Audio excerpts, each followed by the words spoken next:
নমস্কার, রাইজিং বাংলার পর্দায় আপনাদের সকলকে স্বাগত। আপনারা দেখছেন 9টার প্রাইম টাইম, আর আপনাদের সাথে রয়েছে আমি মধুপ্রিয়া।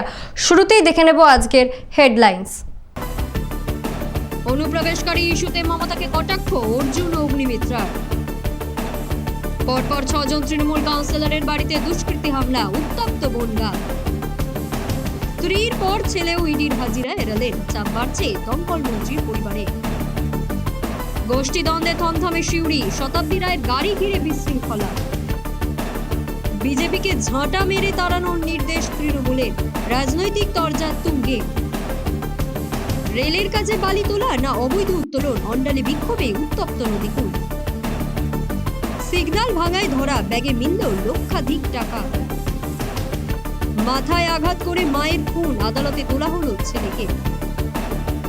এসআইআর আতঙ্কে অনুপ্রবেশকারীদের পালানোকে নিয়ে মমতাকে তীব্র কটাক্ষ শোনালেন ব্যারাকপুরের প্রাক্তন সাংসদ অর্জুন সিং ও আসানসোলের বিধায়ক অগ্নিমিত্রা পাল। তৃণমূলের ক্ষমতা ও প্রশাসনের কার্যকারিতা নিয়ে প্রশ্ন তুলছে গেরুয়া শিবির। কি বলছেন তারা, শোনাবো। ব্যারাকপুরের প্রাক্তন সাংসদ অর্জুন সিং এর বিস্ফোরক অভিযোগে রাজনৈতিক উত্তাপ বেড়েছে। তার দাবি, এসআইআর আতঙ্কে রাজ্যের বাংলাদেশি ও রোহিঙ্গা অনুপ্রবেশকারীরা হাকিমপুরের দিক দিয়ে রাজ্য ছাড়ছে। অর্জুন সিং এর বক্তব্য, এই অনুপ্রবেশকারীরাই বাংলার ডেমোগ্রাফি বদলে দিয়েছে এবং তাদের ভোটেই তৃণমূল ক্ষমতায় থেকেছে। তাই তিনি বলেন, হাকিমপুর হবে তৃণমূলের শেষপুর। এই হাকিমপুরে চেকপোস্টে যারা পালাচ্ছে এখান থেকে, আমরা বারবার বলছি বাংলায় ডেমোগ্রাফি চেঞ্জ করেছে। রোহিঙ্গা মুসলমান, বাংলাদেশি মুসলমান অনুপ্রবেশকারী, তারা এখন এসআইআর হওয়াতে তারা বুঝতে পারছে কি আমরা চিহ্নিত হয়ে যাব, তার জন্য ওরা বর্ডারের দিকে পালিয়েছে।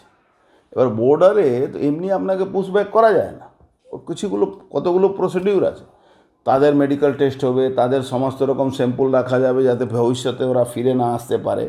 তার জন্য ওই ক্যাম্পে ওদেরকে রাখা হয়েছে, ওদের খাওয়া দাওয়ার ব্যবস্থা করা হয়েছে, ওখান থেকে ক্লিয়ারেন্স নিয়ে আস্তে আস্তে পুশব্যাক করা হচ্ছে। হাকিমপুর হবে তৃণমূলের শেষপুর।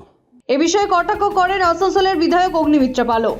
তার অভিযোগ, প্রতিবেশী দেশ থেকে এলে বর্তমান সরকার সহজেই ভোটার ও আধার কার্ড দিয়ে দিচ্ছে, এমনকি লক্ষ্মীর ভাণ্ডারও পাচ্ছেন অনুপ্রবেশকারীরা। তার কথায়, ভারতীয় নাগরিকরা বুঝতে পারছে আমাদের মাননীয় কেন এত দিশেহারা। আমাদের ট্যাক্সের টাকায়, আমাদের না চাকরি আছে না কোনো কিছু আছে, সেই ট্যাক্সের টাকায় আজকে লক্ষ্মীর ভাণ্ডার দেওয়া হচ্ছে এইসব মহিলাদের যারা বাংলাদেশ থেকে, বার্মা থেকে যারা এসেছেন। আমাদের অন্য পরিষেবাও আজকে আবাস যোজনা, বাড়িও পেয়েছে, রেশন পেয়েছে, ভোটাধিকার পেয়ে গেছে। সুতরাং এর জবাব মুখ্যমন্ত্রী আপনাকে দিতে হবে 10 কোটি মানুষের কাছে। এবং মানুষ কিন্তু বুঝতে পারছে যে আপনি কেন এত দিশেহারা, যাতে এসআইআর না হয়, এসআইআর যাতে বন্ধ করা হয়। উত্তর 24 পরগনার বনগাঁয় পরপর 6 জন তৃণমূল কাউন্সিলরের বাড়িতে দুষ্কৃতীদের হামলা ও গুলি চালানোর ঘটনায় উত্তেজনা চরমে। অনাস্থা প্রস্তাবে সই না করার জেরেই হামলা বলে অভিযোগ আক্রান্তদের। ঘটনায় থানার সামনে রাতভর বিক্ষোভ চালান তৃণমূল নেতৃত্ব। উত্তর 24 পরগনার বনগাঁয় পরপর 6 জন তৃণমূল কাউন্সিলরের বাড়িতে হামলা ও গুলি চালানোর অভিযোগে চাঞ্চল্য ছড়িয়েছে। অভিযোগ, বুধবার রাতে দুষ্কৃতীরা 2, 9, 11, 19 নম্বর ওয়ার্ডের কাউন্সিলরদের বাড়িতে ভাঙচুর চালায়। 19 নম্বর ওয়ার্ডে তৃণমূল কাউন্সিলর শর্মিলা দাস বৈরাগীর অভিযোগ, তার বাড়ির সামনে 6 রাউন্ড গুলি চালিয়েছে দুষ্কৃতীরা। বুধবার পুরপ্রধান গোপাল শেঠের বিরুদ্ধে আনা অনাস্থা প্রস্তাবে সই করেননি এই 6 জন কাউন্সিলর, সেই কারণেই তাদের ওপর হামলা হয়েছে বলে দাবি আক্রান্তদের। 2 নম্বর ওয়ার্ডের কাউন্সিলর শিখা ঘোষের বাড়ি সিসি ক্যামেরাও ভেঙে দেওয়া হয়। ঘটনার বিরুদ্ধেই রাতেই বনগাঁ থানার সামনে রাস্তায় বসে বিক্ষোভে সামিল হন তৃণমূল রাজ্যসভার সাংসদ মমতা বালা ঠাকুর। দুষ্কৃতীদের গ্রেফতারের দাবিতে তৃণমূল কর্মী সমর্থকদের বিক্ষোভ চলে বহুক্ষণ। যারা আজকে এই ধরনের কাজ করেছে, মানুষ সন্ত্রাস, বনগাঁর বুকে যে মানুষের ভয় ভীতিতে আছে, যে শান্তিপ্রিয় বনগাঁ ছিল, আজকে সেই বনগাঁ অশান্তিতে পরিপূর্ণ হয়ে গেছে। এবং সেটাকে নিয়ে এবং তৃণমূল কংগ্রেসের যারা আমাদের উপর নেতৃত্ব, তাদের সঙ্গে আমি কথা বলবো এবং অলরেডি সেটা আমি আস্তে আস্তে তাদের সঙ্গে কথা হয়েছে এবং সেটাকে নিয়ে আরো উপর মহলে এবং সেটাকে নিয়ে প্রশাসনের লেভেলের থেকে আমরা মনে করি যে এখনো সেইভাবে আমাদের যে এসপি এখনো বনগাঁর বুকে সেই ধরনের তাদের কোনো সাপোর্ট করেনি। আমি এসপির সঙ্গেও দেখা করে এখানে যাবো, যাতে ইমিডিয়েটলি তাদের অ্যারেস্ট করা হয়। পুলিশের ভূমিকা এখানে একেবারে জিরো, কোনো কিছু নেই। তারা রাত্রের অন্ধকারে যেভাবে আজকে কিভাবে ঢুকলো সন্ত্রাস, আজকে কেন হলো, পুর নিয়োগ দুর্নীতি মামলায় চাপ আরও বাড়ছে দমকল মন্ত্রী সুজিত বসুর পরিবারে। মেয়ে জামাইকে জেরা করার পর ছেলেও ইডির হাজিরা এড়িয়ে নতুন তারিখ চেয়েছেন। তল্লাশিতে কোটি টাকা উদ্ধারের পর টানা জিজ্ঞাসাবাদ চালাচ্ছে কেন্দ্রীয় সংস্থা। পুর নিয়োগ দুর্নীতি মামলায় দমকল মন্ত্রী সুজিত বসুর পরিবারের পর সদস্যদের ইডির তলবের ঘটনায় নতুন মোড়।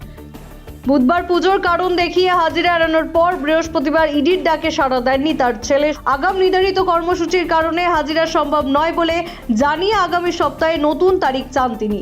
এর মধ্যে সুজিত বসুর মেয়ে মোহিনী বসুকে মঙ্গলবার প্রায় 8 ঘন্টা জেরা করেছে ইডি। সোমবার জেরা করা হয় জামাই রাহুল সিংকে। 10ই অক্টোবর সুজিত বসুর অফিস, রেস্তোরাঁ ও ছেলের ধাবা সহ একাধিক জায়গায় তল্লাশিতে প্রায় 3 কোটি টাকার উদ্ধার হয়। সেই সূত্রে বসু পরিবারকে পরপর জিজ্ঞাসাবাদ করছে কেন্দ্রীয় তদন্ত সংস্থা। বীরভূমের সিউড়িতে তৃণমূলের 2 গোষ্ঠীর সংঘর্ষে উত্তেজনা চরমে।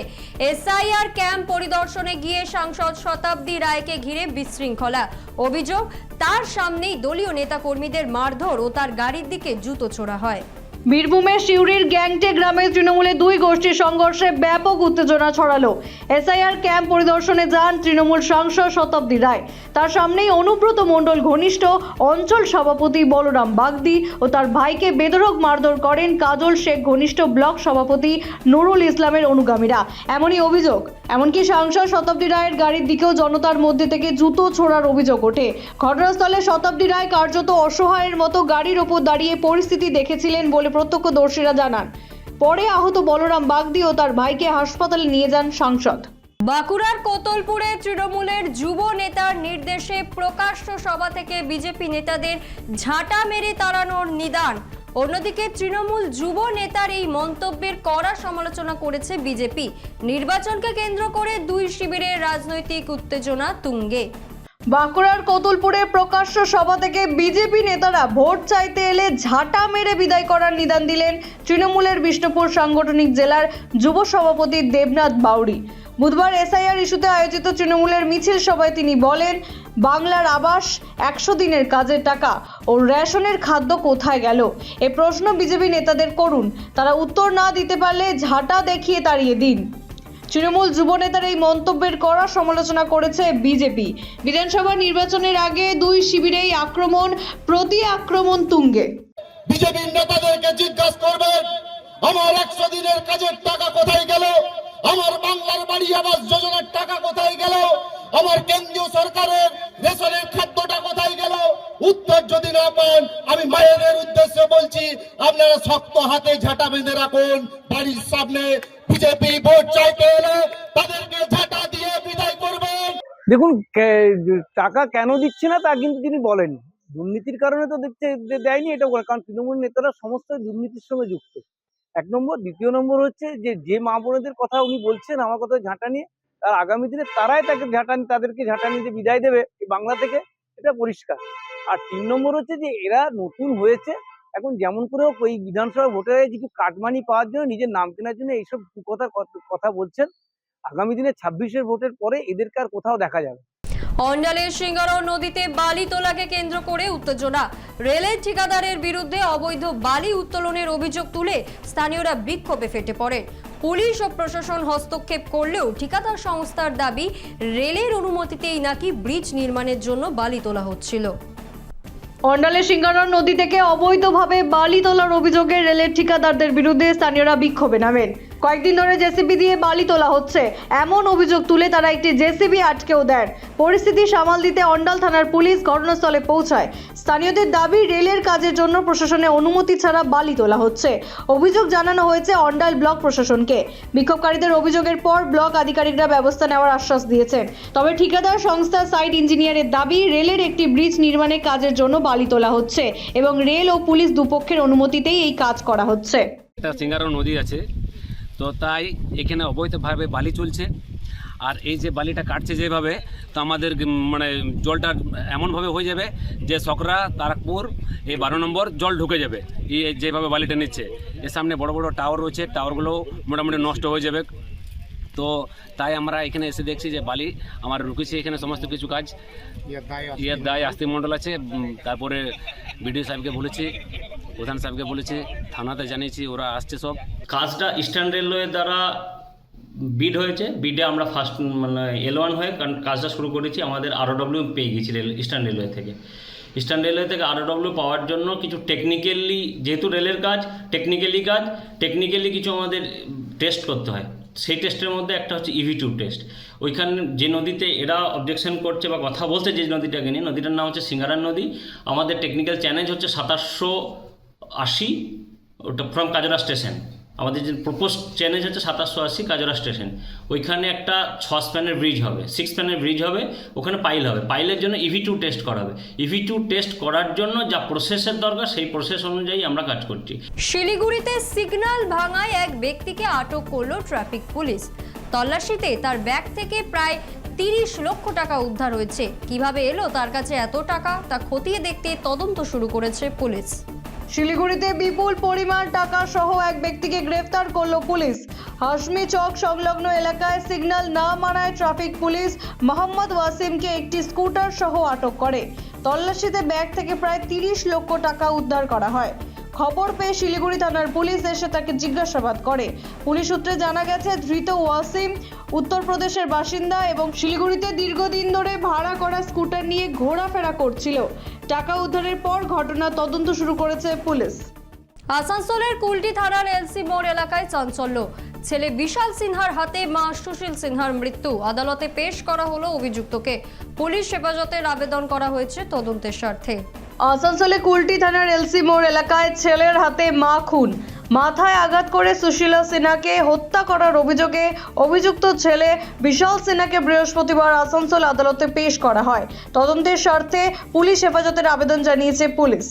গতকাল একটা খবর পাই আমরা রাত 2টো নাগাদ যে একটা মহিলা ব্লিডিং ইনজুরি নিয়ে ঘরে পড়ে আছেন। ঠিক আছে, সেই খবর পাওয়ার পর আমাদের অফিসাররা গিয়ে সেই বাড়িতে যায়। সেই সময় আমরা সঙ্গে সঙ্গে একটা আসানসোল হসপিটালে পাঠিয়ে দিই এবং সেখানে ওনাকে ডেথ ডিক্লেয়ার করা হয় এবং তার ছেলেকে আমরা সেই সময় ডিটেন করি। ডিটেন করার পর তিনি ইনটক্সিকেটেড অবস্থা ছিলেন, তার নাম বিশাল সিনহা। এবার তারপর সকালবেলা যখন আমরা ইন্টারোগেশন করি তখন সে তার সে যার মাকে মেরেছে সেটা অস্বীকার করে। তারপর তাকে আমরা অ্যারেস্ট করি এবং একটা FIR অলরেডি স্টার্ট হয়েছে। স্টার্ট করার পর আজকে অলরেডি আমরা কোর্টে ওকে ফরওয়ার্ড করেছি। আজকের মতো এই পর্যন্তই। ফিরে আসবো আগামী দিন ঠিক এই সময়। চোখ রাখুন রাইজিং বাংলার পর্দায়। দেখি বাংলার মুখ।